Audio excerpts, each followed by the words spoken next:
Հիմա այ համբալ ինչ ունես դրա հետ։ Այսօր են համբալը խոսել է մեր ժողովրդի ինքնության Robert Üstəgəl Köçəryan bərabərdir hambal.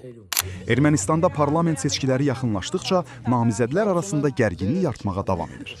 Ermənistanın eks-prezidenti Robert Köçəryan bugün Yerevanda seçicilərlə görüş zamanı baş nazir Nikol Paşinyanı hambal adlandırıb. Հիմա այ համբալ ինչ ունես դրա հետ։ O Paşinyana müraciətlə deyib: "Ay hambal, bizim milli kimliyimizlə nə işin var?" Köçəryan həmçinin qeyd edib ki, hambal sözü Paşinyanın Vətəndaş Müqaviləsi partiyasında qəbul olunub və geniş işlənir. O, Paşinyanın əvvəllər müxalifət nümayəndələrini hambal adlandırmasını xatırladaraq, indi əsl hambal kimdir sualını verib.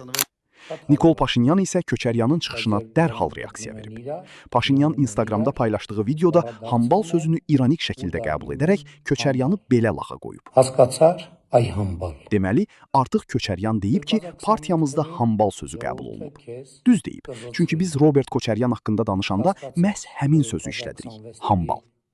Bu ifadə Ermənistanda yayılıb və yayılmağa davam edir. Çünki Ermənistanda həm Robert adı ayrı-ayrılıqda, həm də Köçəryan soyadı ayrı-ayrılıqda çox hörmətlidir.